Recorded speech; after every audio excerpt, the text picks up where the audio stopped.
All right, we're live. Today is May 21st. It's a sunny day in the Seattle area. I'm sure it's sunny in Australia. In my head, it's always sunny there, even though I've lived there and I know that that's not how it works. Yeah, it's been raining for like weeks. It's actually my pool is, I'll take a picture and send it to you. It's muddy. You can't see it. It's like it looks like a pond. Yeah. We just had torrential rain and the whole yard is saturated. So yeah, the sun is out right now, so that's happy days. Lovely. Well, you've been in the middle of your marathon of conferences. I've been getting over the con flu. I still have a few days before I hit the road again. Maybe give a quick update. What have you been hearing you're at OzCert right now. You were at B-Sides Melbourne last weekend. You're heading to Gold Coast B-Sides tomorrow? Tomorrow. Yeah. Yeah. What's the vibe? What have you been hearing? Oh my gosh. I mean, I think that all of these attacks have kind of hit, the mainstream InfoSec. So like the conference I'm at right now is very kind of traditional InfoSec. It's called OzCert. It's been going for 25 years. It's Australia's CERT conference. So like a US CERT, for example. What I'm hearing is that these attacks have kind of gotten the visibility of CISOs and mainstream InfoSec. Like anything else, like S-bombs 3 years ago, right? They're all looking for these simplistic answers and, they're regurgitating stuff that they've heard from other people. And so right now, everybody is like, cooldown periods is going to fix this. If I heard cooldown periods one more time this week, I'm going to freak out and publish some, I don't know. Anyhow. Oh, we lost your audio.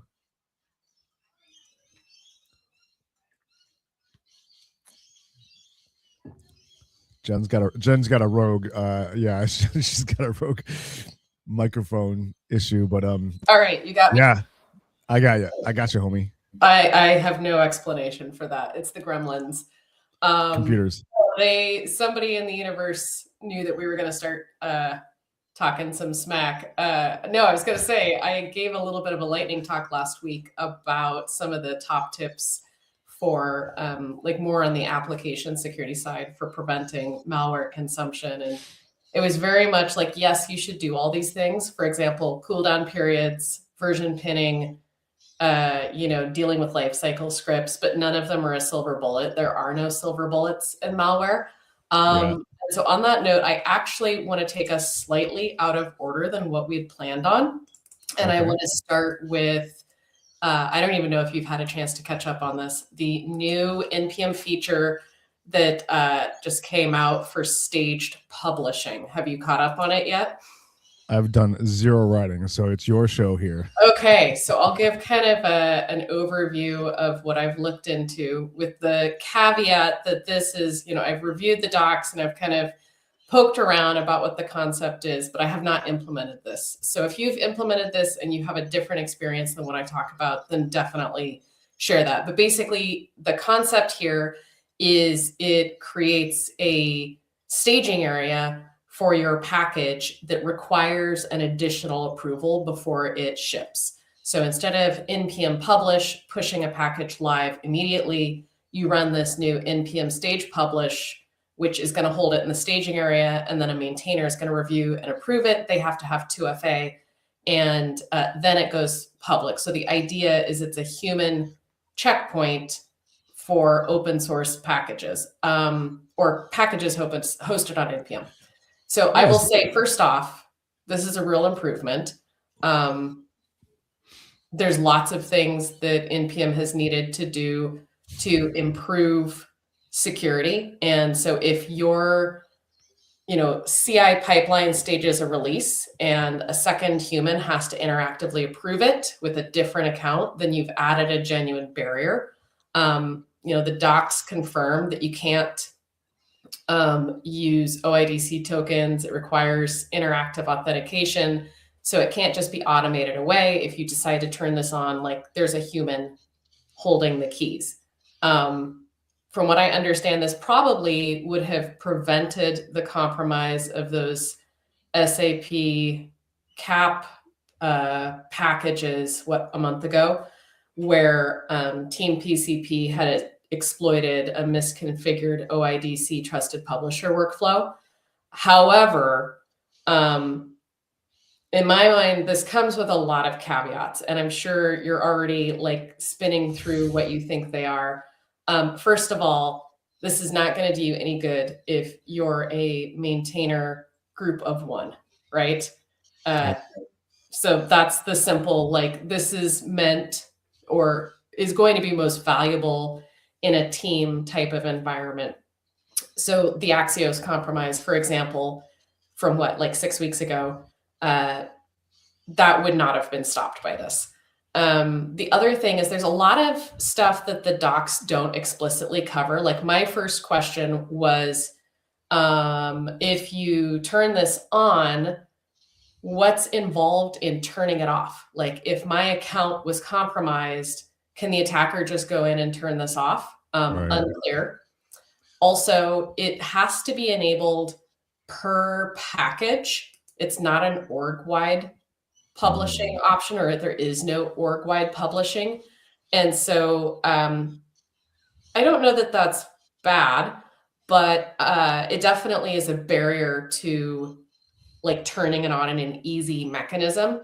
And there's no enforcement mechanism that says that the person who staged the package can't be the person approving the package. Right. So yeah, like I would say lots of caveats with it. And even if this is the exact right type of like feature for your organization, the reality is, like when I had done some research earlier in the year with the Endor team, we had looked at accounts that were compromised previously through an ATO, account takeover, and whether or not they had turned on trusted publishing, which is slightly different.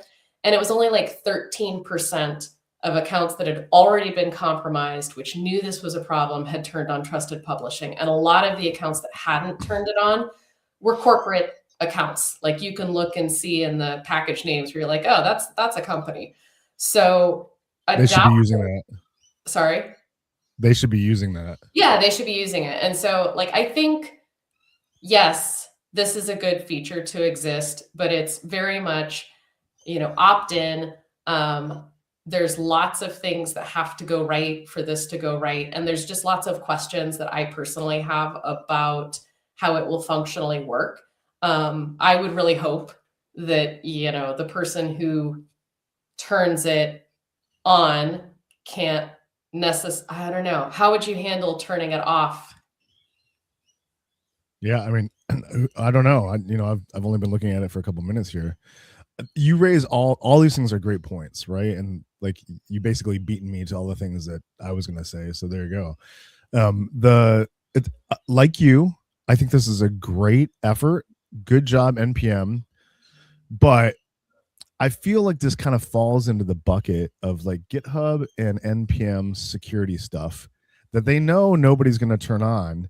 But then what they can do is they can say, hey, see, we've been doing this. Yeah. We've been doing stuff. And then, nobody uses it. And so effectively the control doesn't provide any, comfort. So yeah, they announced that this was coming back in January. I would have expected maybe a little bit more something around it, given it's been 5 months. Yeah, well, I think most of the things that get pushed in NPM right now, which is not much, are really just people that have been seconded inside of Microsoft, put on this project, told to deliver it as quickly as possible, and then immediately go back to all their other Microsoft things. Because NPM doesn't have staff, right? Like NPM and GitHub are both being sucked into, NPM already has been sucked into GitHub, and GitHub's being sucked into Microsoft. Yeah. And you can just see it's terrible everywhere. They're not, everything is bad right now. So I don't have a lot of good things. 2 questions in the comments, and they're similar but different. So I'm gonna take them one at a time. So the first one is from our YouTube stream. Hello, Toaster32. What would you say would the size of team where you would recommend this being enabled by default, like Microsoft has in other areas to prevent ATO? Gosh, well, it's probably pointless to do if your team's less than 2. We'll start there.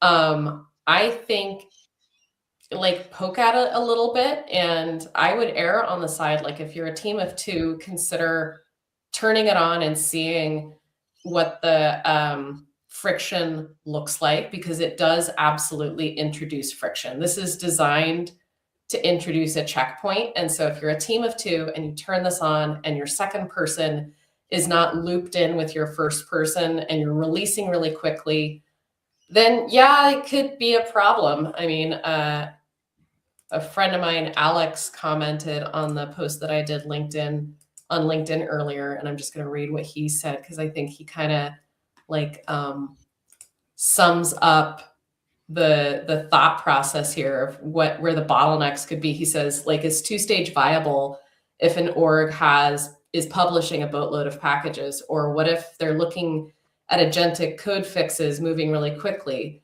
Does adding the human add security, but also a bottleneck? Like, absolutely, it's adding a bottleneck.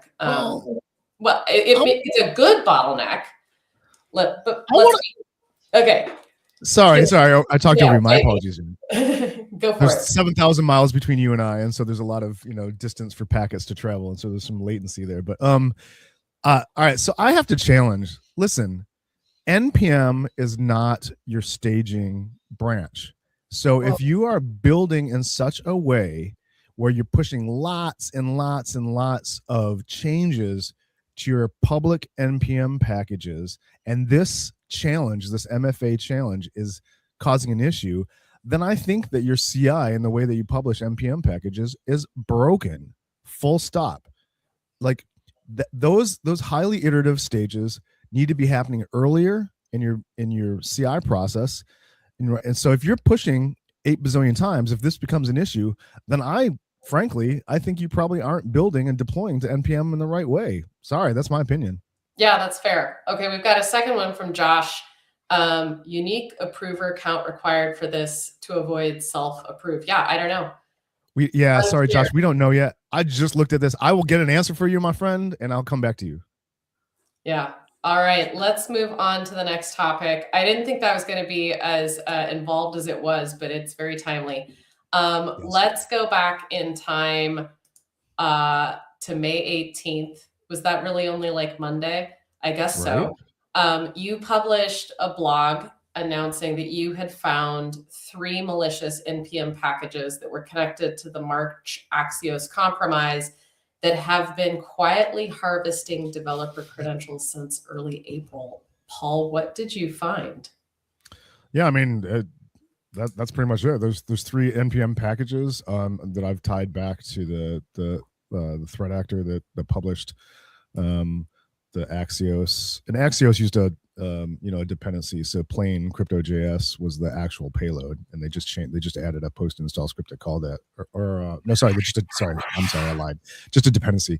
But yeah, I mean, this. I don't think we should be surprised. The DPRK, so North Korea in particular, loves multi-use attacks, right? And so and multi kind of flanking attacks. I don't know, I'm using too many military terms here, but what I mean by that is that Axios, obviously one of the most popular packages on the face of the planet. If you get a malicious dependency into it, lots of people get exposed.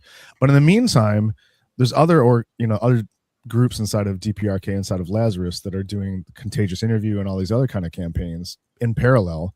And so what these 3 packages were built for, my assumption is to be, well, actually I found evidence of this. There's several GitHub repos that are calling out to these packages. I think these additional malicious packages, which have slightly different install or payload mechanism, but very similar. I think they were built, for like the contagious interview and the task jacker campaign and that kind of constant hum. And that's how DPRK works. They just create all this fabric of stuff, and they just, compromise everywhere they can. Yeah, very highly productive. We'll share the link to that analysis. I already pushed it out to YouTube. I'll drop it in LinkedIn later because I find that stream is not as friendly while things are running live. Okay, next topic is I had it labeled as Team PCP, latest Team PCP attack. It's actually not. We're not going to get to GitHub yet, but we're going to GitHub, I promise. You also discovered earlier this week that 2 maintainers were compromised. We don't know how yet. These maintainers, especially one of them, have just a boatload of packages that they maintain. And so the threat actor was able to publish over 600 malicious versions of these packages. Looks like they probably contain the same mini Shai-Hulud payloads. We haven't fully analyzed them yet. But Paul, the blast radius that you have outlined in this blog is pretty substantial. You said that just 3 of the compromised packages account for 5 million downloads a week. Yep. That's crazy. I know, it's crazy. Yeah, I mean, this is, go ahead, sorry. No, anything else you want to share on this, given we haven't analyzed it fully yet? Yeah, I mean, I've gotten into the guts of it. It's it's very similar. There are a few differences, and Team PCP keeps evolving. Or wait, this is Team PCP. Yeah. Sorry, they all blend together. Dude, if I had $1 for every time in the last 2 weeks, I said, no, hell, the last month, 2 months, it all blends together. Yeah, I said this like 4 times yesterday at the conference. Yes, but they're evolving. The payloads, the kind of what they're looking for and what they're stealing are all evolving. And they're now attacking Claude and some of the common agentic tools that we're all using. But I mean, I want to talk about the first part of it, which is this one individual developer, a tool, who got popped, Chinese developer. I mean, that has nothing to do with nothing, but 540 packages just under that one maintainer. And that's awesome. Alibaba data visualization, yep. Just a ton. Like the blast radius is huge on this. Yeah, 10.4. I mean, there's lots of maintainers that are like this, and NPM has not done a good enough job as really kind of enforcing some of these, security changes and best practices to existing accounts. They're waiting for people to voluntarily do some of these things. But anyhow, it is what it is. Old mate got popped, and Team PCP has sucked up a bunch more credentials and are going to use those onwards until they get arrested, which hopefully happens soon. They did another on Monday or Tuesday as we're starting to compile the list of things to talk about on the show, and I think we both kind of said it at the same time. We're getting a little tired of this topic. Yeah, I mean, I would like to talk about something other than Team PCP on the open source. For a lot of reasons. Yeah. Team PCP, I'm sorry, I'm going to say that, and then I'm going to talk about Team PCP. They did another interview, Jen. So before this, oh no, they did not. They did another interview and some more OPSEC stuff in there. So I don't know, man. Just stop talking. You're just hastening. I mean, maybe no. Actually, keep talking. No, please keep talking. Yeah. What am I saying? Keep talking. Dig that hole for yourself. Okay. Last topic, but it's still Team PCP. Sorry. On Monday, GitHub detected. I'm going to read off what they said. Detected and contained a compromise on an employee device involving a poisoned VS Code extension published by a third party. That's a bummer. So I was digging into it a little bit before the call because you knew about this pretty quickly, and you knew pretty quickly which VS Code extension it was. Yep. Unfortunately, this extension comes from NX, which was also compromised in the Singularity attack last year. NX is used for monorepo management, and we don't know specifically, why this particular extension was being used, but understandable. This is a piece of infrastructure that gets used a lot. I will give NX some credit. They write really good postmortems. They learn from their mistakes. So I'm going to share a series of links here. I mean, there's always new mistakes to make, Paul. Let's be clear. Related mistakes. But they at least they're not check marks, right? Yeah. Basically, what happened is, so when they got compromised last year when the NX package was compromised, the maintainer, the threat actor had taken advantage of a GitHub Actions vulnerability. And that's how they were able to publish. That is not what happened this time around. This time around, one of their developers was compromised through the TanStack compromise that happened. I don't know even when. Time is weird. A couple weeks ago. And so what they said was that the TanStack, the malware in TanStack, silently exfiltrated the maintainer's GitHub CLI OAuth token 7 days before the malware was published. And so what they said is the credential theft happened on May 11th. The marketplace publish happened on May 18th. So they were active in NX's GitHub repos for 7 days without detection. VS, the Visual Studio Marketplace, took it down within, it was like a really short amount of time, 11 minutes. And OpenVSX took it down within 36 minutes.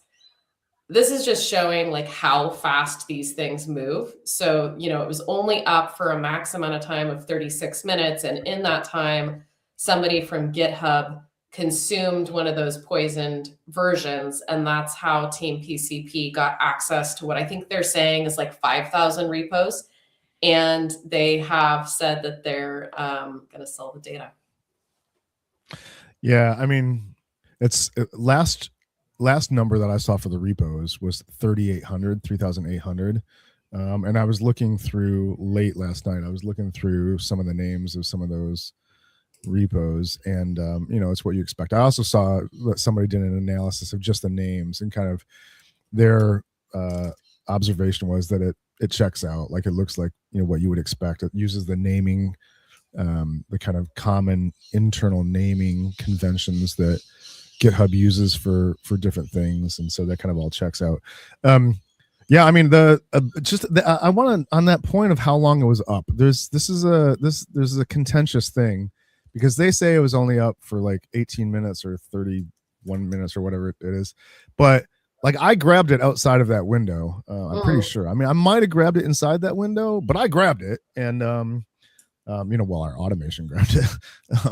And I've heard a lot of other people say that it was available via CDN or other, you know, means outside of that, you know, that window. So that's totally possible. You've been preaching about this for a while, huh? Right. Yeah. Just Rami because mentioned it's gone doesn't mean it's gone.